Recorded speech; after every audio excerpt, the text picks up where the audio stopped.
حاضرین، وقف کی ایک شکل یہ بھی ہے مال سے ہٹ کر انسان اپنے قابلیت کو وقف کرے، اپنے ٹیلنٹ کو وقف کرے، جو ٹیلنٹ اس کے پاس ہے اسے وقف کرے۔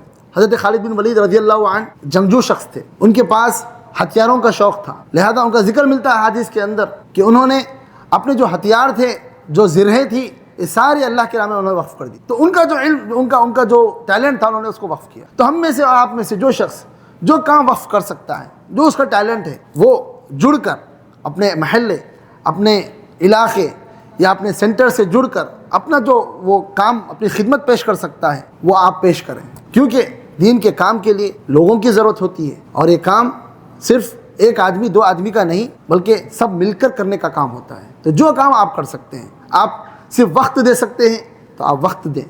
آپ وقت کے ساتھ ساتھ جو ہے کوئی کام آپ کو خاص آتا ہے وہ کام آپ کریں۔ آپ جو ہے سوشل میڈیا پر اپنے دین کے کام کو پھیلا سکتے ہیں، اس کو پھیلانے کی کوشش کریں۔ یہ بھی آپ کا جو ہے وقف کہلائے گا، اس کا بھی نیکی آپ کو ملتا رہے گا، بلکہ یہ آپ کو علم نافع سے بھی جوڑ دے گا۔